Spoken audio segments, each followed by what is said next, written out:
A partir de agora, aqui na Brasil Atual, Colibri na Quarentena. Uma conversa com quem está envolvido em trabalhos de cultura e entretenimento em tempo de pandemia. Colibri na Quarentena, um momento para refletir e se reinventar, na música, no teatro, no cinema e em todas as expressões de arte. Olá pessoal, no programa de hoje nós vamos falar dos editais de emergência Arte como Respiro, com Galiana Brasil, gerente do Núcleo de Artes Cênicas do Itaú Cultural. Na sequência, uma conversa com a atriz, cineasta, diretora e produtora Bárbara Paz. Um papo sobre pandemia, depressão, a lamentável situação da Cinemateca Brasileira e dos seus projetos para o teatro e o cinema. Tudo online, em casa, na quarentena. Bom, nós estamos em contato agora com a Galiana Brasil, ela que é gerente do Núcleo de Artes Cênicas do Itaú Cultural. Tudo bem, Galiana? Tudo firme? Tudo bem. Você está na quarentena também? Está aí confinada? Confinada há 100 e poucos dias, eu acho, já, né?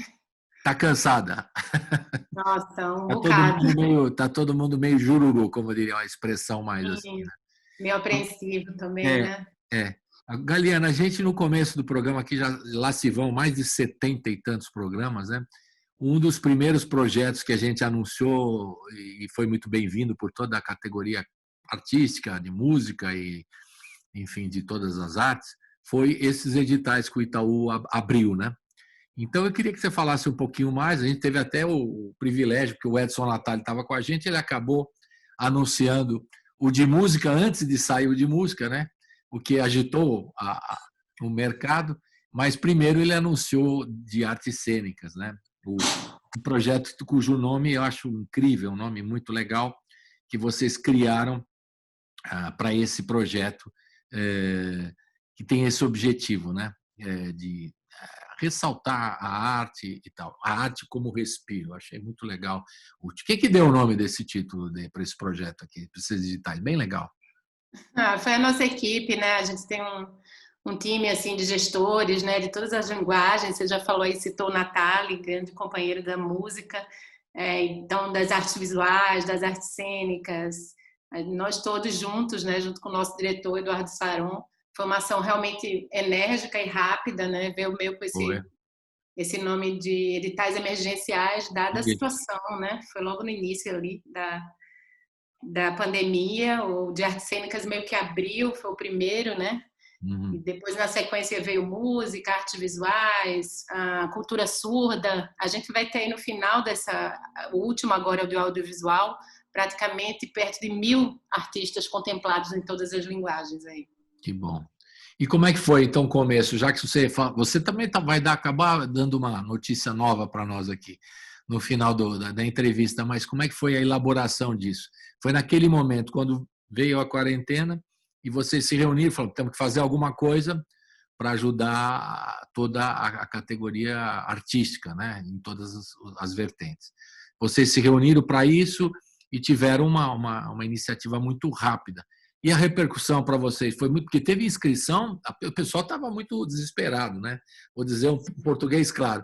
Então, todo mundo se inscreveu e até teve algumas críticas, né? Mas aquele cara recebeu, não podia receber porque ele já é conhecido e tal. Como é que você encarou tudo isso?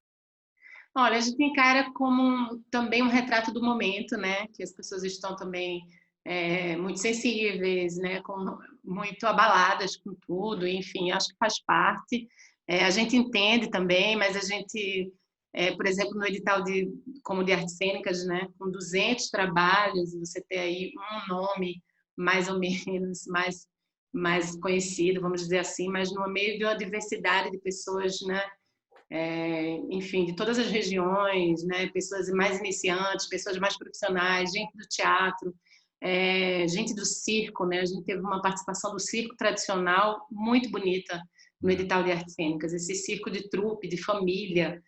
Foram muitos trabalhos, né, desse lugar do circo tradicional. Então, eu prefiro iluminar mais esses lugares, essas vozes, sabe? Mas críticas sempre vão acontecer, né? Porque quando sai uma coisa assim, as pessoas falam, mas isso aqui é... Mas eu acho que foi muito bem-vindo. Eu acho que ninguém fez a crítica em relação ao edital especificamente, porque foi super bem-vindo e num momento de emergencial, como você falou, um momento de crise, né? Onde as pessoas estavam necessitadas de receita mesmo. Até agora não se sabe como vai fazer, né? Vocês ainda abrem a perspectiva do pessoal fazer tudo pela internet, né? E outra coisa que eu queria que você explicasse é como foram os critérios para a inscrição, porque vocês facilitaram um pouco, porque alguns editais antigos, você podia explicar para nós melhor isso também, eram mais complexos, de mais dificuldade. Eu não sei se eu estou com a razão, você me corrige, mas eram mais difíceis, porque tinha uma série de. Vocês facilitaram esse caminho para as pessoas se inscrever. Foi isso mesmo? Sim, a gente tentou, né, facilitar o máximo possível, abrir, por exemplo, nas artes cênicas, a gente abriu 2 eixos, um eixo de trabalho feito na quarentena e outro de trabalhos gravados antes, Ah, justamente pensando nisso, que nem todo mundo talvez tivesse em condição. Voltando ao circo tradicional, por exemplo, que se trabalha em família, com muitas pessoas, numa lona, como é que as pessoas iam fazer isso, né, nesse momento? Então a gente ficou com medo de dificultar, de barrar o acesso e a gente resolveu abrir para mais possibilidades, né? Enfim, então essa foi uma das premissas assim do edital, que ele fosse o mais fácil, né, possível assim de inscrição, de acesso, de subir o material, enfim, foi realmente consciente. certo. E os critérios, assim, vocês queriam mostrar uma visão mais ampla.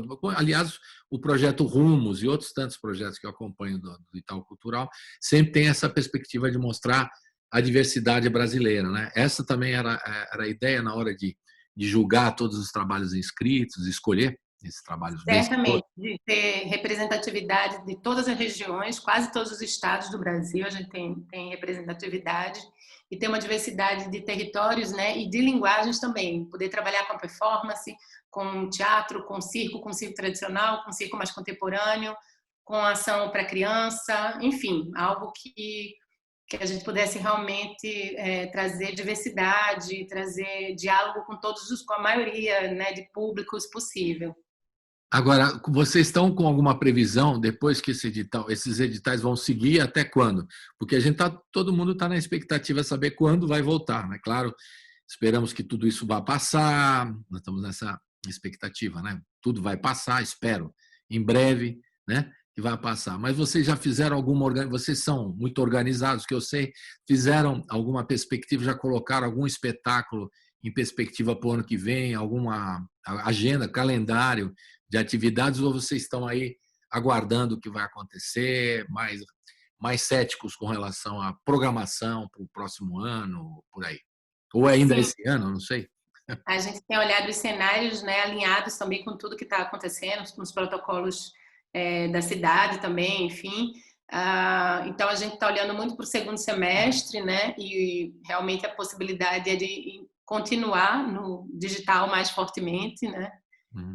Se houver uma volta, né, enfim, para programação cultural presencial, vai ser com protocolos bastante rigorosos, né, e, bom, mais para o fim do segundo semestre, né? Por enquanto, nosso trabalho, nossa energia toda está voltada para o ambiente digital. Quer dizer, a programação de vocês é para o fim do ano, especificamente. O espaço do Itaú Cultural tem alguma previsão de abrir também? É para o fim do ano? É por aí também? Também mais para o fim do ano. Por enquanto, a gente segue no home office Tem e que ser. fazendo do site nosso palco, né? Tem que ser, tem que ser. Você acha que vai mudar a linguagem das artes cênicas todas, com relação, você que acompanha isso, com essa pandemia, assim, vai mudar totalmente as linguagens? Porque nós entrevistamos outro dia um pessoal do Rio de Janeiro que está usando palcos de teatro, palcos fechados, né? Sem público, para usar quer dizer, aquele palco cênico, digamos, né? O teatro mesmo, como tem lá no Itaú e em outros lugares, para usar como espaço do teatro sem público, gravando em vídeo, como lives ou gravações e tal. Nós vimos essa experiência no Petra Gold, lá no Rio de Janeiro, com o Paulo Betti e outros tantos artistas da área, né? Atores que fazem, em princípio, monólogos, né? Vocês têm alguma ideia de fazer isso também, ou está na mira de vocês alguma coisa nesse sentido, ou ainda não? Sim, está no nosso radar ampliar essa experiência digital, né? Poder talvez usar as salas, por exemplo, que é uma coisa que está sendo bastante usada também, né? uma ampliação da perspectiva da sala de espetáculo, só que no ambiente virtual. Que aí você tem o teatro ao vivo, que é um pouco diferente do que a gente está fazendo agora nesse festival, né? Que a maioria dos trabalhos são gravados, e a gente quer muito também explorar essa perspectiva que é marca das artes cênicas, né? Que é do ao vivo. Isso aí. Né? E eu acho que, com certeza, muito do que desse aprendizado vai ficar, né? Veio para ficar.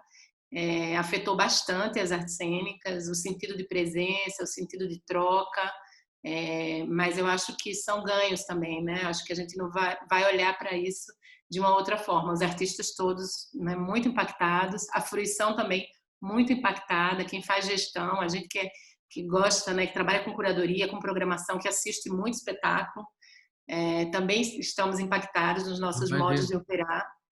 Então, aí se vocês tiverem o espaço e tal, também volta o pessoal a trabalhar, prepara antes, por exemplo, o ambiente de teatro, né, do espetáculo lá, e depois, claro, seguindo os protocolos, e podem gravar de lá pela internet, usar. Porque muitos dos espaços, né, desses editais, as pessoas fazem no espaço possível, né, em casa, você está em casa, eu estou aqui em casa, enfim. As pessoas criam um espetáculo, como a própria Bárbara Paz, né, fez também na própria casa dela, como ela explicou para nós. Enfim, são algumas das ideias.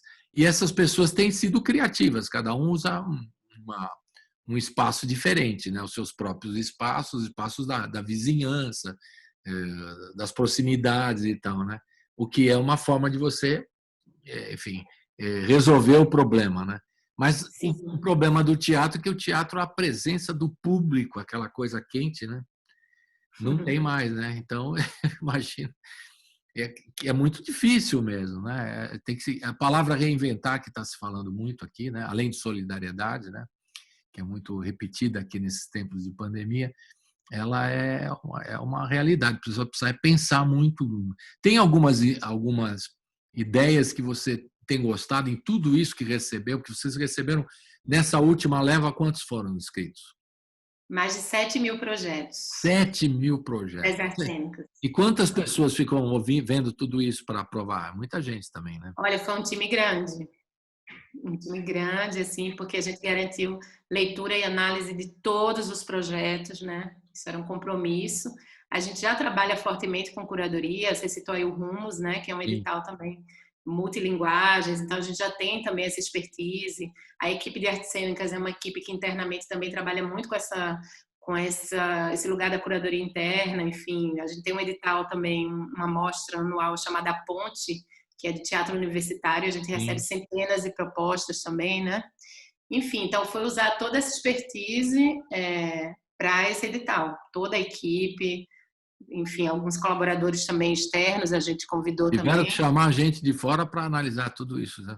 Também, para ter outros olhares, né, e garantir essa leitura de todos os trabalhos, que era um compromisso nosso, e isso foi feito. Mas você falou uma coisa bem importante, assim, porque a gente está entendendo o momento pelo viés dos artistas, principalmente. São eles que estão pautando, né? Isso. Então, a gente teve uma amostragem incrível da capacidade inventiva das pessoas, né?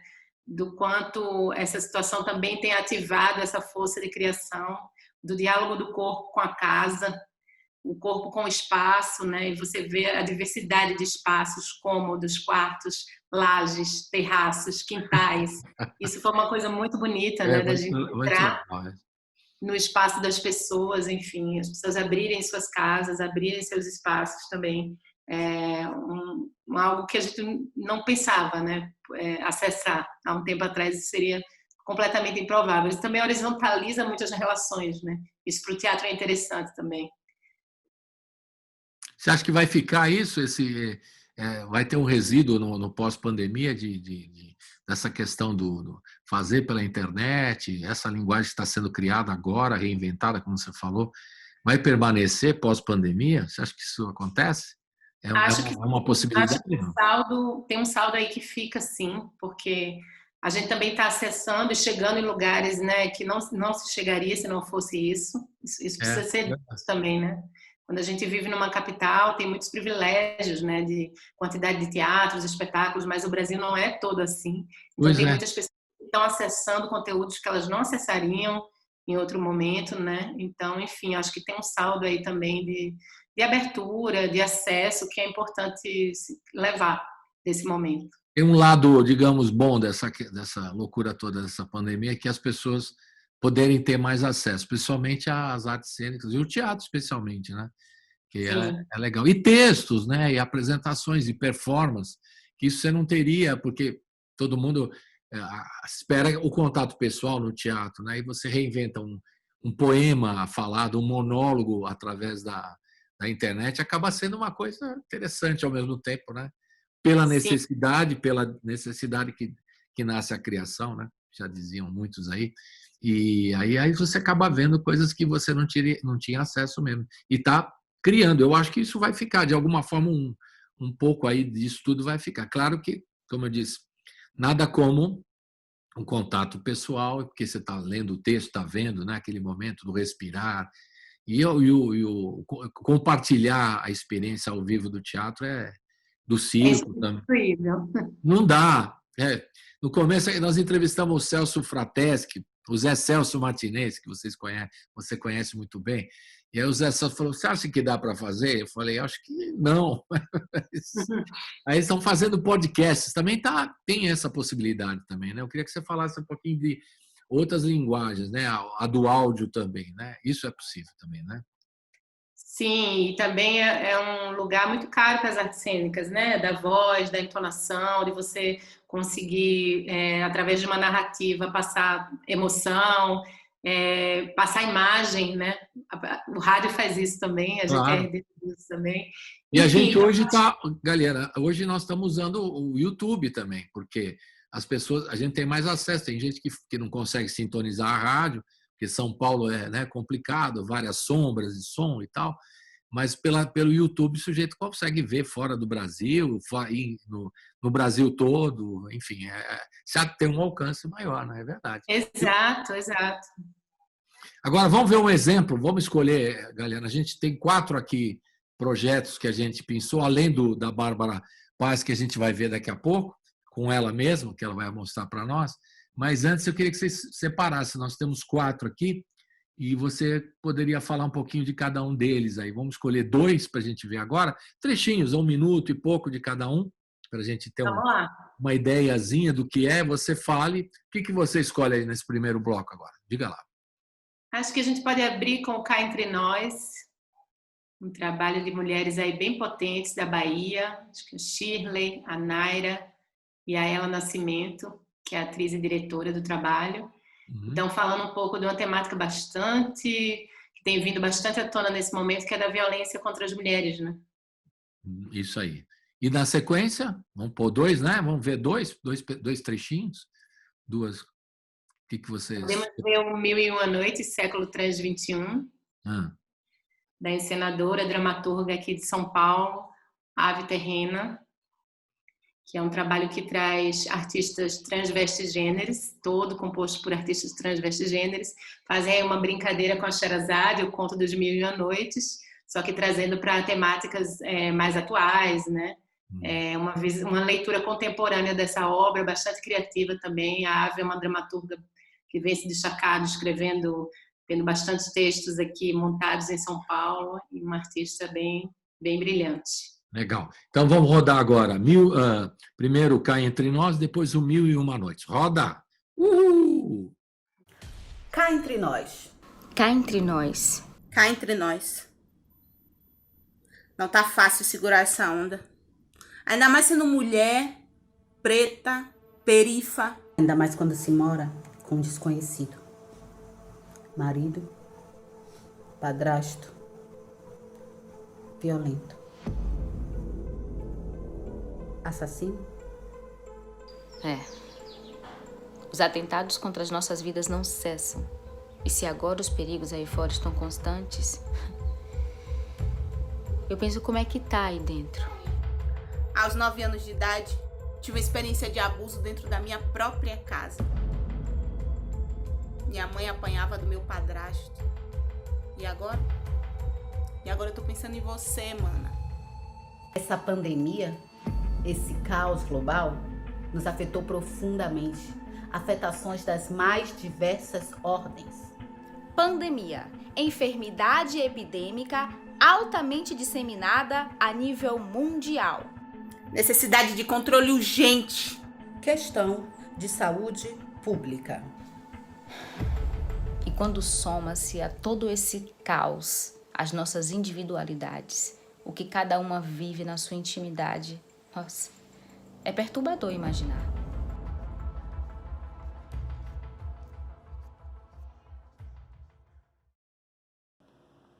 Dizem que existiu num tempo muito distante, mas que podia ser agora, num lugar muito longe, mas que podia ser aqui. Dizem que existiu um rei muito poderoso chamado Shahryar.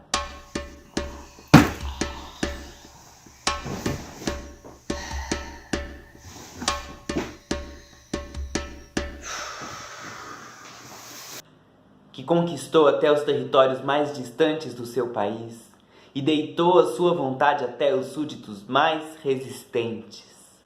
E depois de se tornar senhor dos homens, do governo e da terra, chamou um vizir, um conselheiro de estado muito fiel, e ordenou que ele trouxesse uma filha de nobres para que ele se casasse naquela noite. O vizir obedeceu, trouxe a moça até o rei, que se casou com ela, passou a noite inteira com ela sem dormir. E quando chegou a manhã, mandou que a matasse, e o vizir obedeceu e a matou. Estamos de volta aqui com a Galiana Brasil, ela que é gerente do Núcleo de Artes Cênicas do Itaú Cultural. Ô Galiana, vou fazer uma pergunta um pouco pessoal, rapidinho. Você como é que lidou pessoalmente? Eu sei que o Itaú seguiu no projeto, você acabou trabalhando até demais, né? Como é que você lidou pessoalmente com a questão toda aí? Parou tudo, você se organizou, você ficou impactada, você ficou deprimida? Como é que foi pessoalmente? Porque eu pergunto para todo mundo isso aí, para a atriz, para o pessoal que trabalha na área, porque vocês trabalham com arte, vocês estão o tempo todo, né, na área e sofrem com isso também, né? Não é só o artista, né? Vocês também são artistas. Sim, eu acho que são fases, sabe? É tudo isso que você falou, só que não necessariamente nessa ordem. Mas eu acho que teve essa fase do, nossa, vamos dar uma parada, né? Também um home office. E acho que tinha um certo romantismo nisso que se acabou rapidinho, porque a gente entendeu que está trabalhando muito mais, de muito mais intensamente, né? E o trabalho entra no teu espaço doméstico, que também não é fácil. E eu acho que as mulheres aí sentem muito isso também, porque são os filhos, a casa, enfim. E tudo muito misturado, né? Essas fronteiras bem borradas, assim. E o medo, né? Também a ansiedade, enfim, isso durando mais do que o que a gente imagina, sabe? E por aí eu procuro viver um dia de cada vez. Não faço muitas projeções para não ficar muito angustiada. É uma boa receita que você acaba dando aí. Não só receita né? É uma receita para como encarar o negócio, porque a gente tem relatos dos mais variados, né? Das pessoas que às vezes realmente ficam em profunda depressão ou ficam hiperativos, porque agora eu tenho que fazer tudo que eu não consegui fazer, agora que eu estou aqui parado mesmo, eu vou ter que fazer. E até dá uma sensação meio estranha, né? Porque tudo é para ontem agora. Agora eu tenho que fazer e tal. E você acha que as pessoas estão mais solidárias nesse momento? Você acha que essa questão da generosidade das pessoas, você tem sentido isso? Porque o que o Itaú fez é uma coisa correta, porque trabalha com cultura, né? E soube entender esse momento. Foi uma sensibilidade de vocês que estão na área. Beleza. Agora, o drama de muitos das artes todas, principalmente o pessoal técnico, né, Galiana, que você sabe muito bem, passando necessidade básica, né? Aquela coisa da cesta básica, eu estou falando, né? De falta de comida, de falta de recursos, porque eles não têm. Tem os artistas que podem fazer um monólogo, enfim, se virar, né? Em vários setores, mas outros não. Como é que o cara que cuida do som, como é que ele vai fazer isso? O cara da luz, né? Vocês também têm vários funcionários ali, né? No Itaú, independente do Itaú também, de toda essa área, a cadeia que a gente chama da turma da graxa, né? Sim, E todo backstage. do backstage e tal. Como é que você tem ouvido relatos a respeito? Como é que você... Esse auxílio emergencial que o governo também está fazendo, e não chega o dinheiro por uma questão de burocracia também. Como é que você enxerga essa conjuntura, né, cultural do Brasil nesse momento? Eu acho que essas diferenças, essas desigualdades, elas já existiam, né? Sim. E elas foram acentuadas assim drasticamente nesse momento da pandemia. Então, a irregularidade, o mercado instável, tudo isso pulsou mais, né? E aí a corda arrebenta mesmo onde está mais fraco. E esse é um lugar que está mais fraco, né? Esse lugar do backstage é muito, né? Que se fala da profissionalização, das garantias, dessa instabilidade, das condições de trabalho às vezes muito precárias, né? Pessoas que fazem horas e horas de trabalho, né? Quase sem pausa. A informalidade da informalidade. Isso. Então, nesse momento, realmente aflorou, né? De uma forma gritante. Agora, na contramão disso, a gente viu muita mobilização dos artistas, das classes, das organizações, dos sindicatos, das associações de produtores, enfim, eu como pessoa física, participei de várias mobilizações, né? E a gente também, enquanto instituto, tem pensado, né, a gente já está aí amadurecendo projetos, olhando para esse lugar específico do backstage, mas eu sinto que é isso, assim, são assimetrias que já existiam e que agora estão mais latentes, como todo o cenário de desigualdade desse país. Ficou mais claro ainda, né, com a pandemia, a desigualdade. Isso aí é um fato, né? Mas nem, né? Se já estava antes, agora ficou muito mais claro, porque nós aqui, estamos nós conversando aqui, nós somos confinados, estamos em quarentena e somos privilegiados, outros não têm essa possibilidade, né? O que é uma dureza encarar isso tudo, né? Falta saneamento, como é que o cara vai lavar a mão toda hora ou se cuidar e tal? Sim. São dramas aí. Das iniciativas, como é que o Itaú está, vocês, especificamente das artes cênicas e do grupo Itaú em geral, está lidando com o governo federal nesse momento? Porque o governo federal não liga lufas para a questão da cultura, né? Aliás, até persegue. Os artistas todos em relatos aqui usam a palavra perseguição, enfim, desprezo à cultura, né? Enfim. E qual que é a relação de vocês? Vocês ficam na expectativa de alguma coisa deles ou simplesmente seguem o caminho de vocês sem se preocupar com isso? Existe uma relação, uma conversa? Vocês tentam contatos? Essa história também de Secretaria da Cultura que entra um, sai outro e você não sabe o que faz, um tira todo o que o outro fez e não avança. Enfim, a situação da Cinemateca também, que eu sei que é uma coisa que vocês se preocupam também, porque ali tem muito, né, do cinema, a história do Brasil está ali, né, em situação terrível, né, a Cinemateca. Como é que é a relação de vocês com o governo federal, no caso? Olha, acho que não tem como assim não se afetar, não se preocupar. A gente sabe, né, as diferenças dos papéis, das vocações. A gente sabe do privilégio de uma instituição privada com recursos garantidos, né? Mas é até isso que a gente falou no início, né? Da quantidade das reclamações ou do edital às vezes não dá conta. Isso poderia ser mais equilibrado se a gente tivesse outras ações no esteio dessa, se a gente tivesse um diálogo maior, né? Desses poderes, enfim, o que em boa medida assim não vem acontecendo, né? Então eu acho que essas instituições que saem na frente para fazer também levam bastante, tem uma compressão aí, né, de um cenário de tudo, de uma classe que está estressada, que está, enfim, vilipendiada já há algum tempo, né? É dureza, a situação é triste mesmo. Mas vocês têm um contato, assim, ou vocês procuram ficar no departamento de vocês ali e conversando? Existe um diálogo? É isso que eu queria saber, se existe isso. Porque a gente imagina que possa ter, né? Mas eu não tenho muita informação a respeito disso. Vocês conversam. Os projetos no âmbito federal, eles têm sofrido muita descontinuidade, então não tem muito havido essa possibilidade de diálogo, sabe? De uma parceria ou de coisas mais conjuntas. porque é muito instável, né? As pessoas mudam, as pastas mudam, então imagina, você não consegue sustentar, você não consegue firmar alguma parceria nesse sentido. Então, aí a dificuldade nessa instabilidade de vocês criarem um diálogo que possa seguir coisas mais importantes. Porque vocês são da iniciativa privada, fazendo o papel de vocês.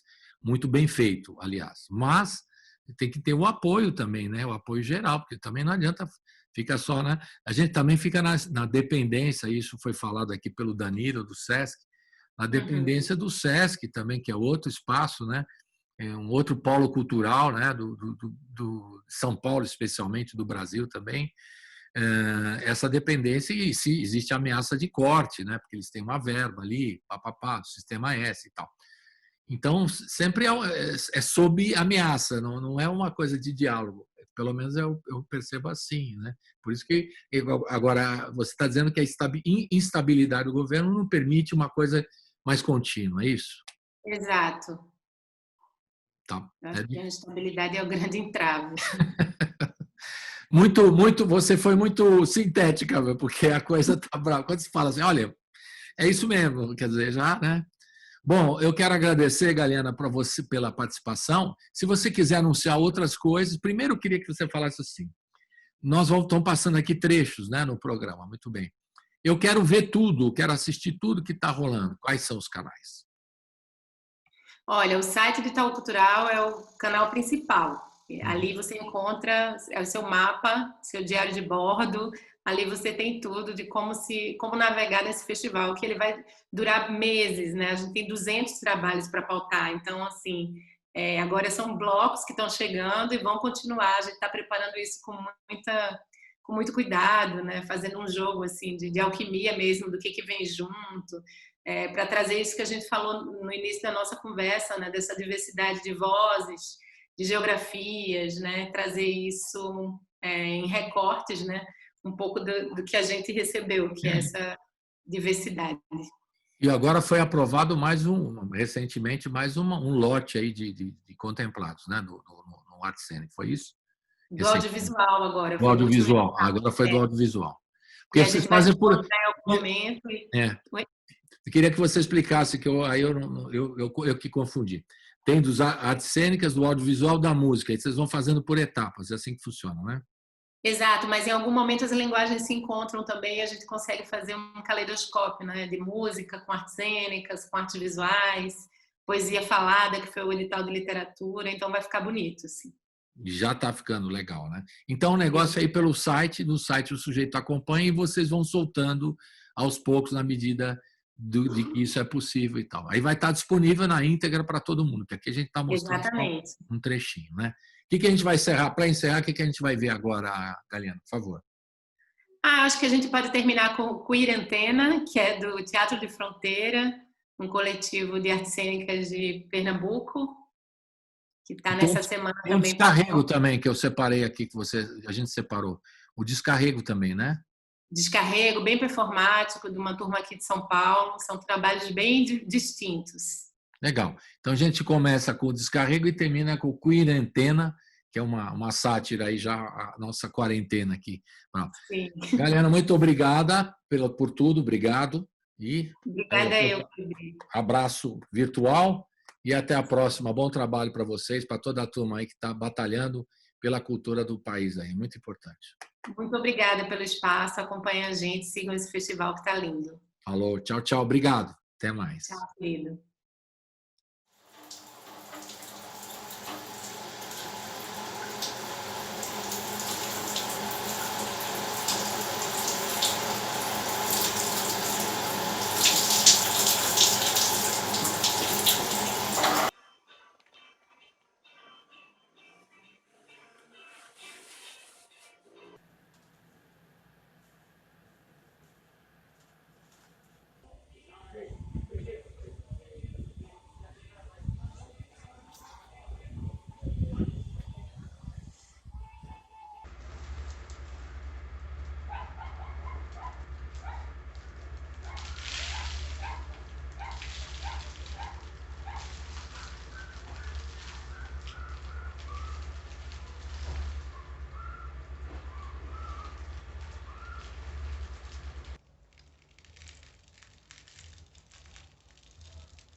Musrabum!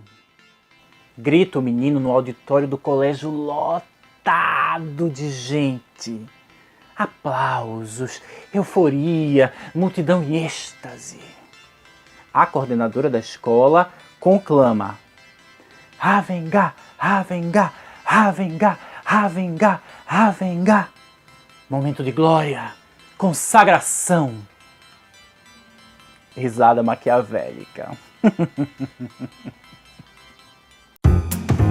Você está ouvindo Colibri na Quarentena. Nós estamos em contato agora com a atriz, diretora de cinema, produtora, Bárbara Paz. Bem-vinda, Bárbara Paz. Obrigada, é um Tudo bem? prazer estar aqui, Colibri. Saudações. Muito feliz de estar aqui. Saudações. Ô, Bárbara, a gente tem tanto assunto para falar, já falamos um pouquinho da arte como respiro aqui com a Galiana, né? Sobre o projeto, que é um projeto importante, e esses editais todos que estão surgindo nesse momento emergencial. Eu te pergunto sempre no começo é o seguinte: como é que você encarou um momento que você é de teatro, de cinema, enfim, de televisão e tudo, para tudo, qual foi a sua reação? Porque tem a reação... Não foi fácil, por quê? Porque eu estava num caminhar, o meu filme estreou em setembro do ano passado, em Veneza, no festival, acabou ganhando o Festival de Veneza, e eu comecei a viajar para vários festivais, levando o meu filme que eu dirigi, o documentário sobre o Babenco. E aí eu estava estreando no Brasil dia 7 de abril, e dia 10 de março, estoura a pandemia, e aí parou tudo, eu estava totalmente agendada até maio, quer dizer, até final do ano, porque até maio eu começaria de volta a atriz a atuar, tinha um filme, tinha novela.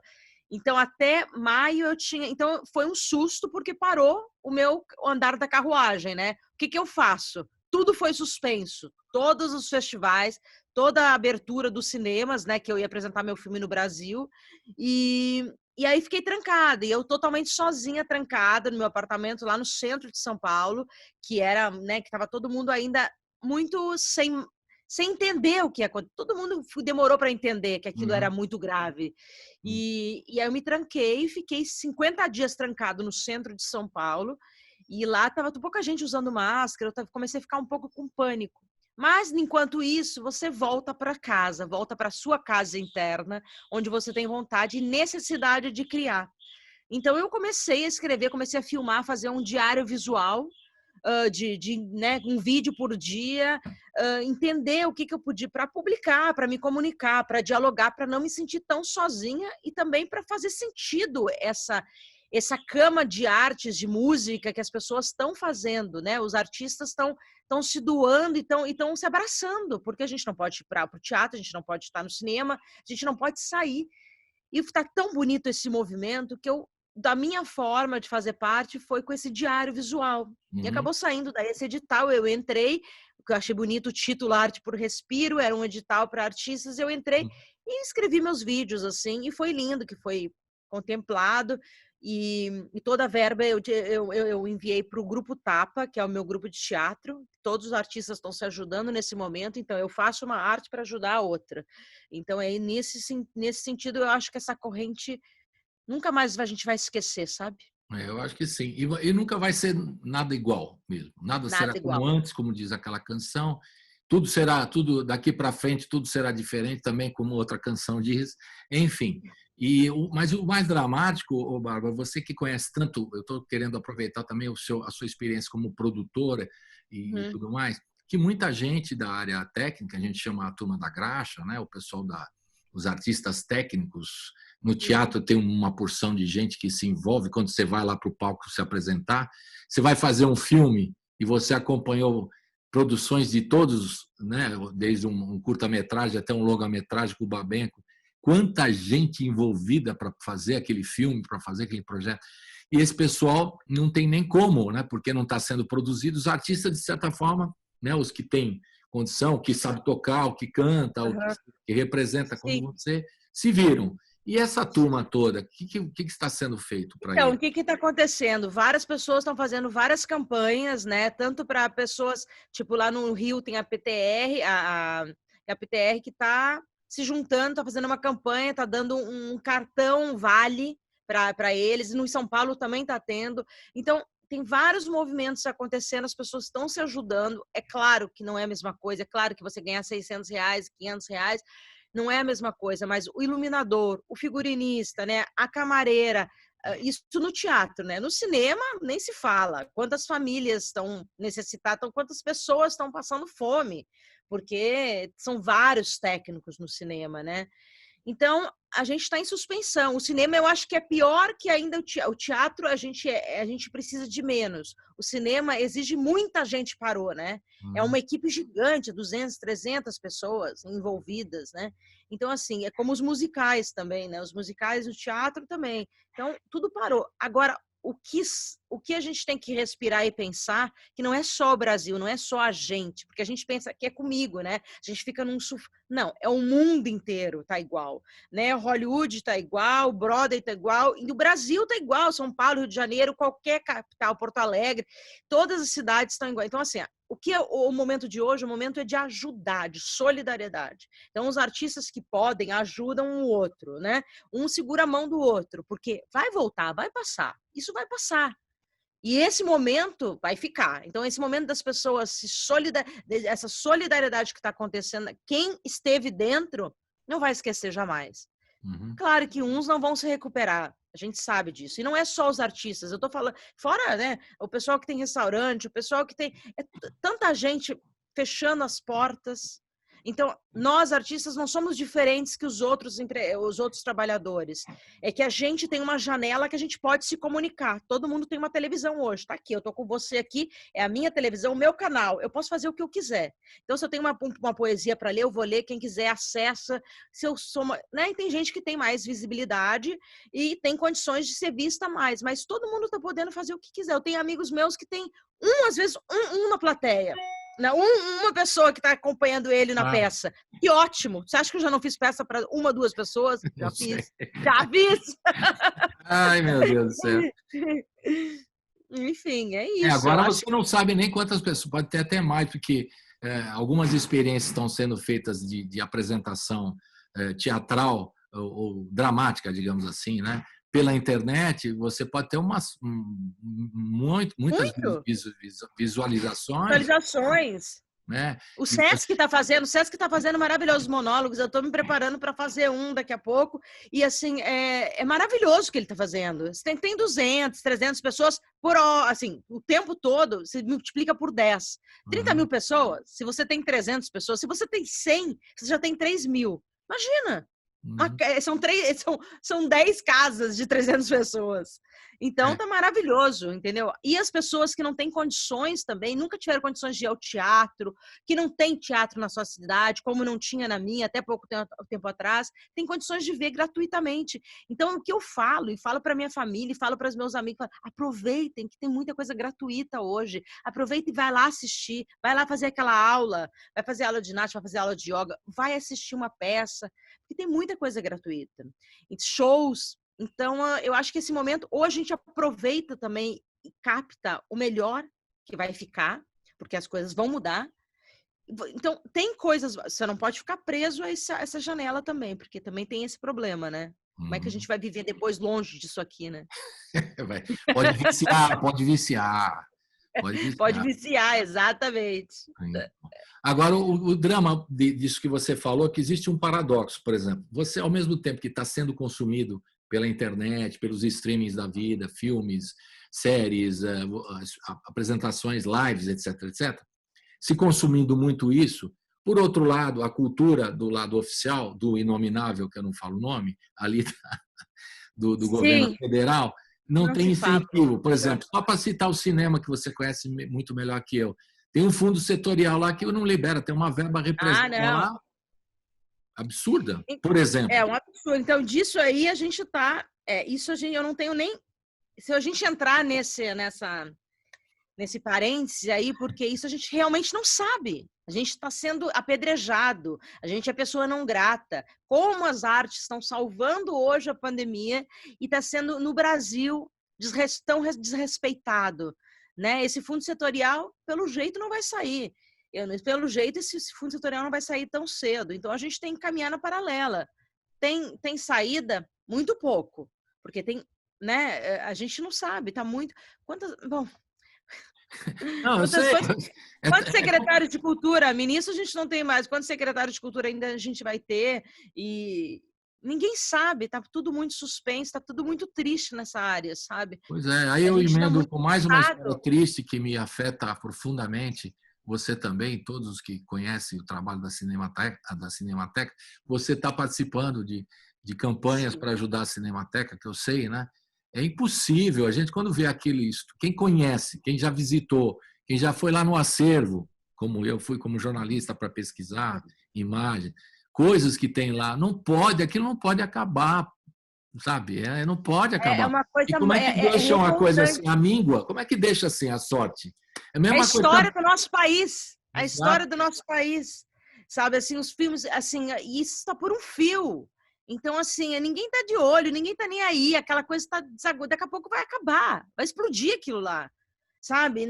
Então, assim, isso é muito triste. Mas os artistas não estão se deitando. Tem assim, o Roberto Gervitz está fazendo uma campanha maravilhosa e está botando em atenção na janela da frente. Prestem atenção, a Cinemateca está em perigo. Vocês não estão, sabe? Ninguém toma nenhuma atitude lá em cima. Não, O não Deus. Não, porque, Devil. para começar, que ia ser um presente para a ex-secretária, que ela falou, ganhei o presente do Inominável, né? Ela foi lá, eu vou dirigir a Cinemateca. E nem sabia que o governo, na época, era de uma OS, que a OS agora abandonou e o governo não dá. Enfim, está a míngua. Tá uma bagunça, né? A gente não sabe. Está uma bagunça, está abandonada. Aquele abandonado. Olha, Você não sabe o que vai acontecer. Aí é triste. Isso aí é só rezar. Para rezar, que a gente que gosta de imagem, você que é documentarista também e trabalha agora com o cinema mais profundamente, né, nesses últimos tempos, você vai fazer uma pesquisa, um documentário, né? Aí eu vou lá, quero a história da Bárbara Paz, eu vou lá para Campo Bom pesquisar, tal, eu descubro várias histórias e tal. Aí eu tenho alguma coisa que você fez há um tempo e tal, que está no acervo da Cinemateca. Aí eu não vou ter acesso, porque aquilo lá não vai estar disponível. Se não tiver estragado tudo, porque, por exemplo, no documentário que eu fiz do Hector, né, eu fiz uma pesquisa gigante, muito material, e muito material da Cinemateca, muita coisa dos anos 60, dos anos 70, quando ele chega ao Brasil, já estava com problema, porque para tirar um filme de lá demorava meses, assim, porque quem estava cuidando, um tinha que falar com o outro, já estava uma bagunça. Agora é impossível. O negócio é que os filmes estão estragando, né? Esse é o problema. E a película e a preservação da película, você como da área também sabe que ela tem uma qualidade extraordinária. Você recuperando uma película, você pode botá-la em qualidade, né? Coisa que o digital nem sempre consegue, porque a película você tem uma recuperação. Tem que tomar muito, é muito cuidadoso, né? Porque a película é muito mais sensível. E um pouco antes de acontecer a pandemia, a filha do Hector, a Mira, que está cuidando de toda a obra do Hector, a gente fez uma mostra na Reserva Cultural e de todos os filmes dele, que ia ser até o último filme que a gente ia botar o documentário. Ia ser na estreia do documentário. E aí a gente teve que parar antes. Mas ainda bem que a gente tirou as películas de lá, porque muitos filmes dele, ele fez um filme em digital, os outros todos foram em películas. Então, o Lúcio Flávio, por exemplo, que ela está fazendo agora um restauro, se não tivesse tirado da Cinemateca, estaria nesse bolo. Você imagina? Ainda bem. E aí você vai fazer pesquisa, você está falando também da TV Tupi, eu que gosto da acervos da TV e tal, tá tudo lá, da Manchete, que acabou também, está lá na Cinemateca. Tudo. A história, como eu falei, a história do nosso Brasil, do audiovisual e da nossa história, está tudo lá. Então, isso é muito triste que um governo não preste atenção e não cuide disso como um patrimônio histórico, pelo amor de Deus. É chato, mas a gente tem que tocar nisso aqui, falar é importante, né? Sempre chamar atenção. Quem sabe alguém abre os olhos e vai lá. Pois é, eu estava lendo várias coisas que você falou através de entrevista, aí eu pesquisei no próprio Itaú uma entrevista que você deu no ano passado, né, falando sobre já a situação da cultura. Olha só que maluco. Sim. Você já falou que o povo sem cultura se torna vazio, uma das frases que você usou, né? E você nem imaginava o que vinha pela frente, porque o que veio... Ninguém imaginava, né? Agora, Ninguém imaginava.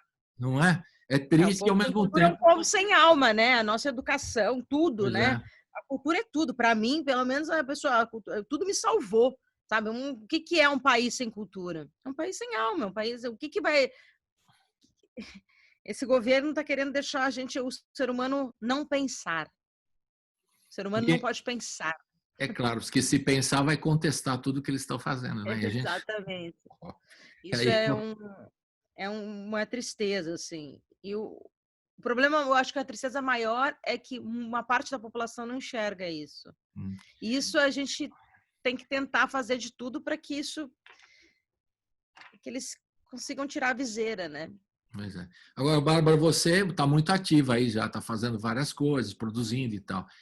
Dos seus... Tentando. Sobrevivendo, para não enlouquecer. Exato, é isso que eu ia colocar, porque eu também faço programa aqui para não ficar lá pirada aqui em casa, então a gente faz. Uma questão complicada é assim, a reação de muitos artistas. Tem uns que seriamente, não digo que ficaram loucos, mas ficaram deprimidos, muitos deles. Eu entrevistei alguns músicos, o cara falou, não vou tocar mais violão, não quero mais saber disso aqui, Paraná. Tem gente que morreu também com isso. Eu cito o caso do Moraes Moreira, que não foi Covid, mas o filho dele, o Davi, falou que ele estava deprimido, porque ele falou, o que eu vou fazer agora? Ainda dependo de fazer shows.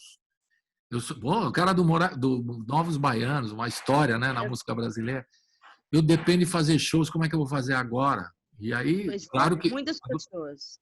Aí a pessoa vai para... Tem muitos casos assim, né? Você tá... Mas não tem como. Eu acho que é o Flávio Migliacci, né? O nosso grande ator também. Pois é.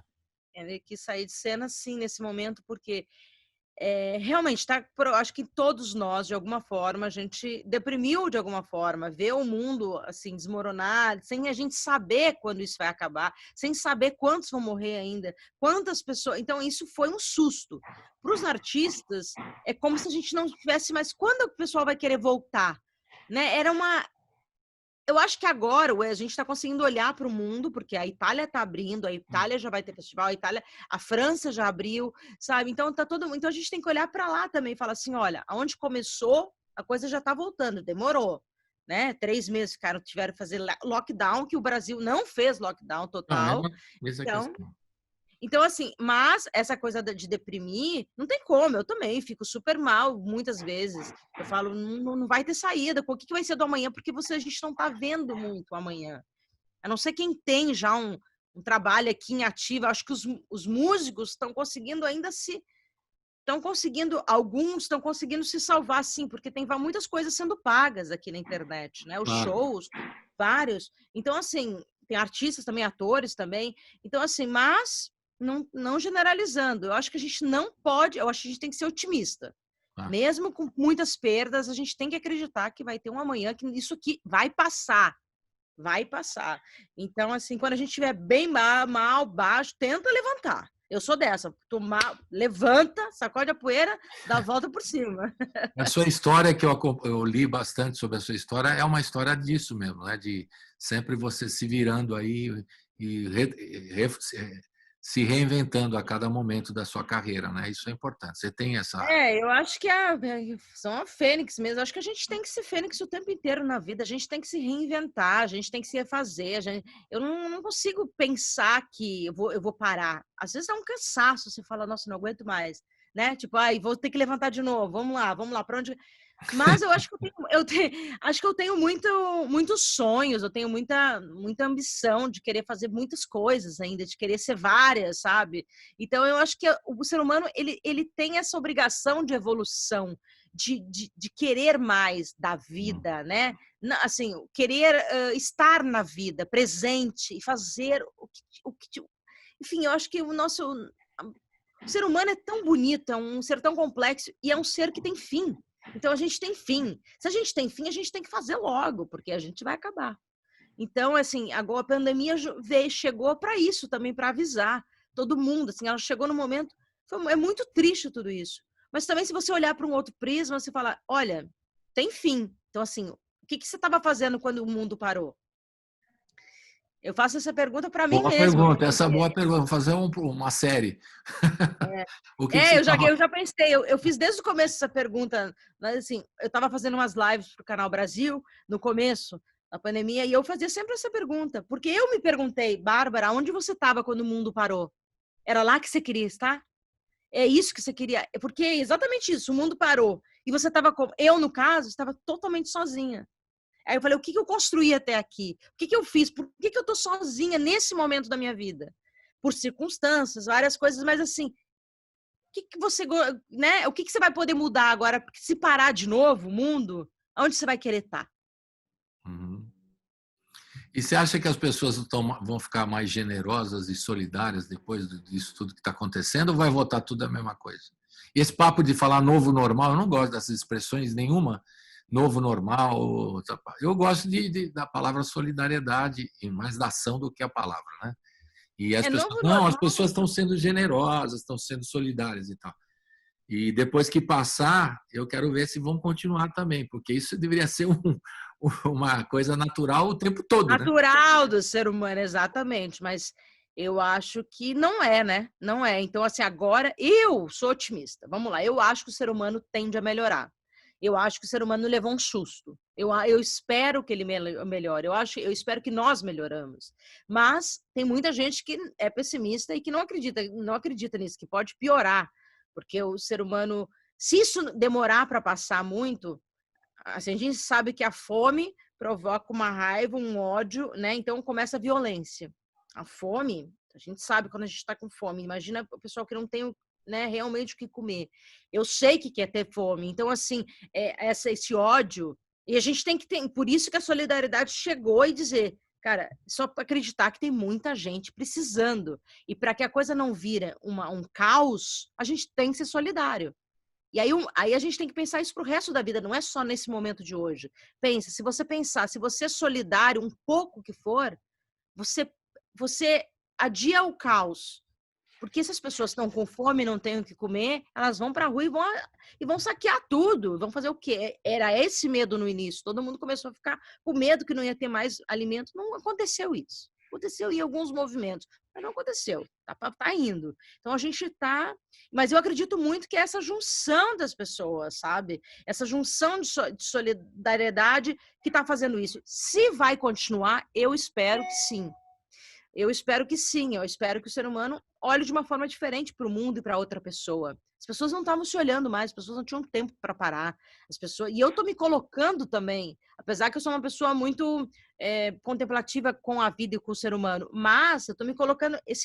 Eu não parava, há muito tempo que eu não voltava para mim. Para a Bárbara, para minha casa interna, que é onde gerou esse diário visual que eu fiz, que está sendo mostrado. Mas assim, fazia muito tempo, eu falei, nossa, Bárbara, é verdade. E eu comecei a rever a minha essência, o que interessa de fato, a minha raiz. E eu acho que todo ser humano de alguma forma está fazendo isso. Com seus filhos, com seus netos, sem filhos, o que, aonde, o que aconteceu, onde que eu vim, para onde que eu vou, quem eu sou. E dentro que eu quero. Legal. Dentro desses projetos seus futuros aí, tem alguma coisa voltada para a sua aldeia lá, Campo Bom, que a gente, antes de começar a gravar aqui, eu brinquei com você, que eu visitei lá a cidade e tem um cinema com o seu nome, uma homenagem bacana que o pessoal fez para você, né? O Cinema Sim. Bárbara Paz, lá na cidade de Campo Bom, para quem não sabe, é perto de Novo Hamburgo, lá. Interior de Porto Alegre, né? 50 quilômetros mais ou menos de Porto Sim. Alegre, que é o Campo Bom e Novo Hamburgo. Eu falei, gente, quando eles fizeram essa homenagem, eu falei, gente, eu não morri ainda, pelo amor de Deus. Mas meu pai era vereador também na cidade, também tem uma rua lá, a Rua Auripipá. Então já temos a cidade. Eu adoro a minha terra. Eu ainda quero fazer uma película lá, eu quero filmar, eu quero ainda contar a minha história. Eu acho que eu tenho ambições, mas isso ainda é um futuro, ainda tem outras coisas para fazer, mas eu quero poder filmar lá. Quero poder, porque eu acho aquela região muito bonita, eu acho que ela é muito filmável, sabe? Ela é uma locação maravilhosa, e toda a história que a gente estava falando do sapato, enfim. Mas eu tenho vários projetos. Região de Calçados, lá para quem não sabe, estou explicando, a região de Calçados lá de Novo Hamburgo e Campo Bom também. Muitas fábricas de calçados. Tal. Onde eu comecei meu trabalho também, comecei numa fábrica de Eu pergunto isso porque tem aquela história do Tolstói, né, que ele fala de falar para o mundo, você falar da sua aldeia, né? E fazendo a comparação de um dos últimos filmes, ou talvez o último filme que eu vi do Babenco, que você participa, ele está falando dele, né? É a história dele, na verdade, né? E ele está falando da aldeia dele. É um filme muito sensível, que me impressionou muito. Meu amigo hindu. Exato. E aí esse filme, por isso que eu estou fazendo essa ligação, se você vai fazer alguma coisa da sua aldeia também, como de certa forma o Babenco fez, né? Não é fácil a gente falar da nossa aldeia. Não quero provocar você, mas estou te provocando, é por aí. Não é fácil a gente falar da nossa aldeia. O Hector não foi fácil falar esse filme. Ele sabia que estava se aproximando de um fim. Ele parou os outros 2 filmes que ele queria fazer para fazer o filme da vida dele, que ele sempre dizia que não era da vida dele. É dele, mas não é. Porque quando você vira para ficção, você reinventa a sua história. Uhum. Então, o meu filme é um documentário, de fato, que ele passa pelo meu amigo hindu. Quando você vê o filme, você vai entender. Toda essa última filmagem, esse último filme, essa entrega, passa pelo meu filme, que eu estava filmando já na época. Uhum. Então, o meu filme vai estrear, não sei quando agora. É isso aí que eu ia perguntar. Não sabe quando vai estrear?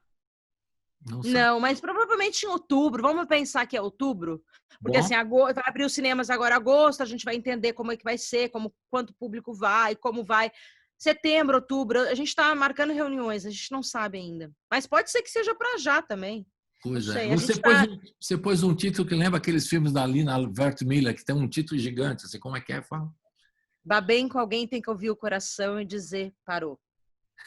Legal. E eu também fiz um livro, que está vendo, um livro belíssimo. Cadê o vai estar procurando o livro aqui.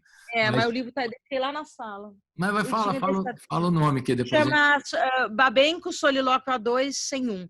É um livro e o filme, eles caminham junto. O que não entrou no filme está no livro.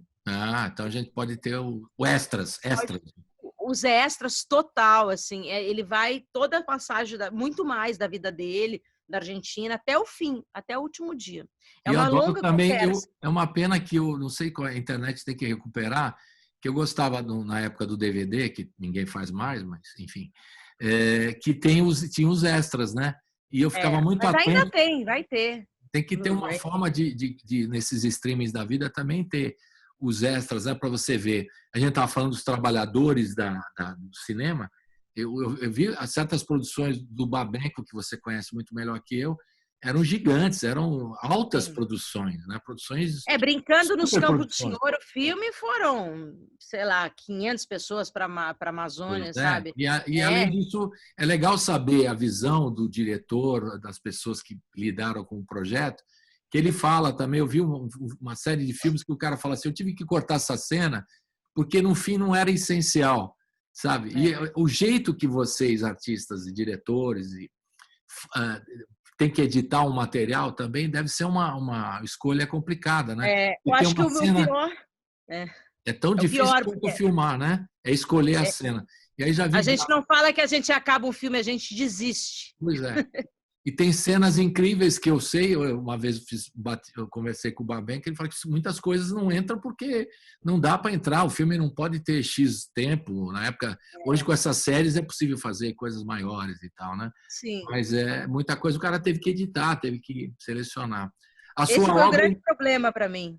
Eu não conseguia terminar o filme, porque eu achava, não, essa cena não pode sair. É meu primeiro longa, meu documentário sobre, né, um cara enorme, gigante, meu marido, uma pessoa que eu amei muito, sabe assim? Então, assim, como é que você vai deixar isso de fora? Como é que você não vai contar essa parte? Imagina. Mas você tem que ser sucinto. Ele fala no começo do filme, porque como ele fala assim, olha, não vai fazer um filme de 4h30, entendeu?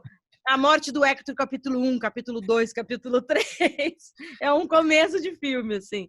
Porque ele falou, você quer contar tudo? Não dá, você tem que ser sucinto, você tem que ter um poder de síntese, ele falava. E isso é difícil, isso é difícil na hora de cortar, imagina.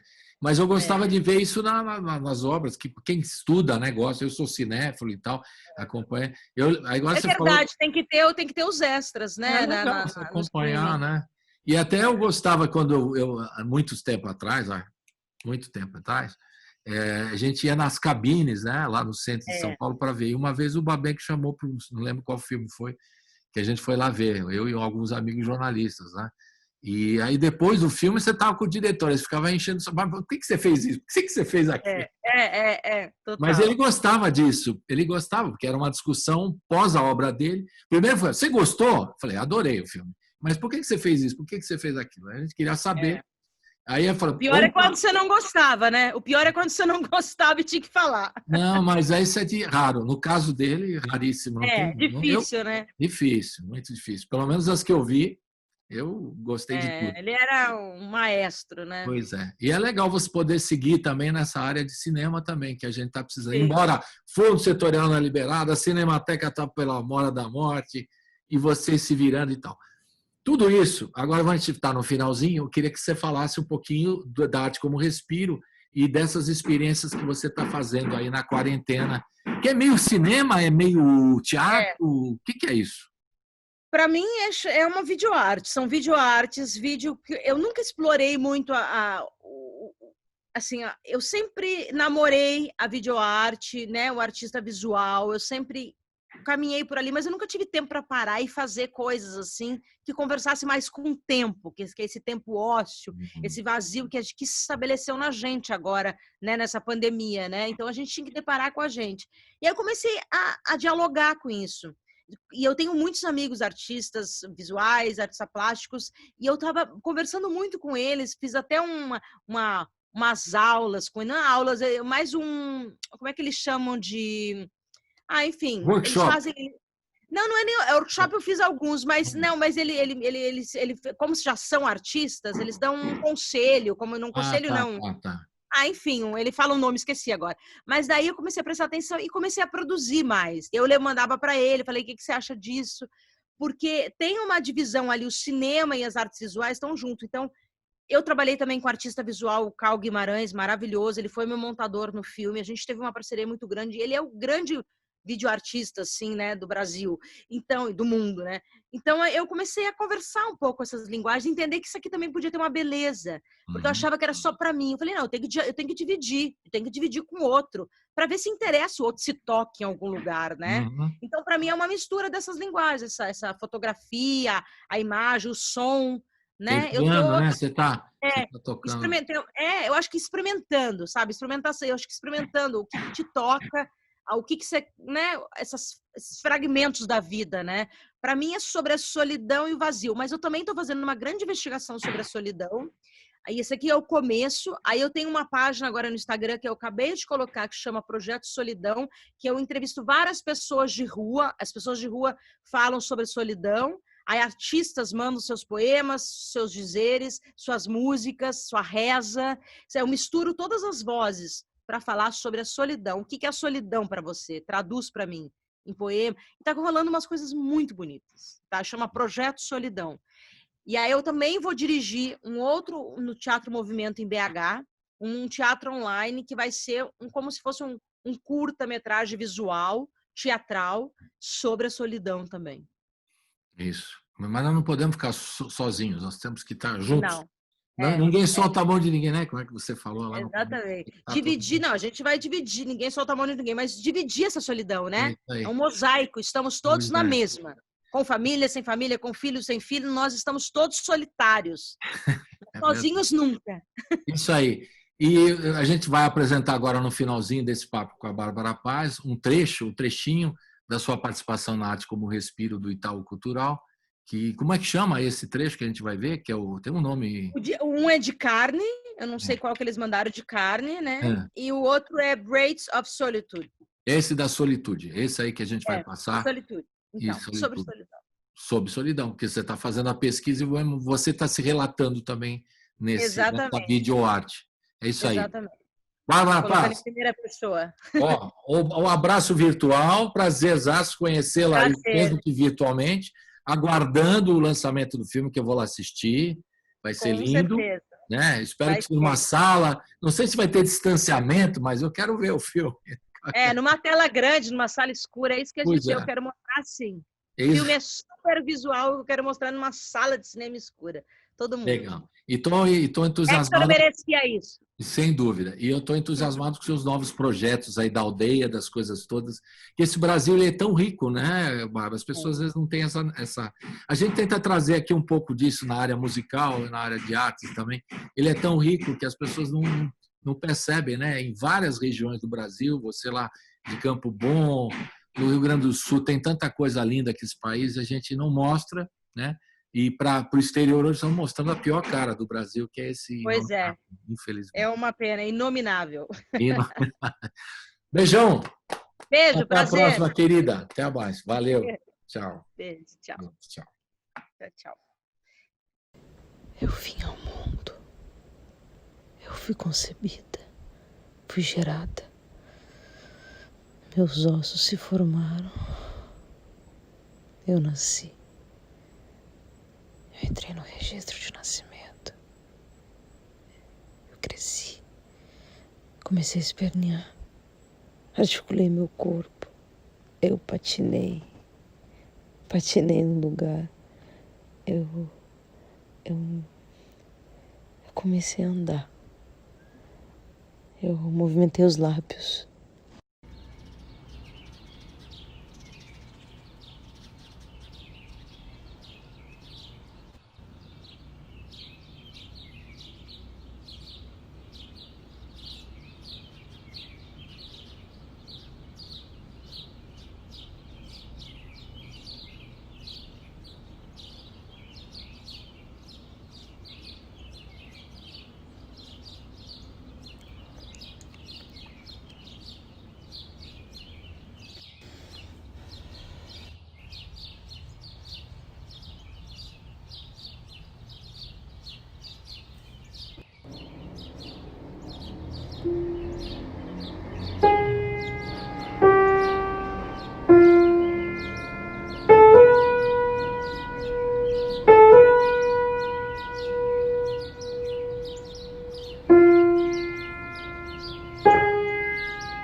Eu pensei no começo e no fim. Eu pensei em mim. Eu pensei nos outros. Eu me afastei da natureza. Eu me tornei a minha história.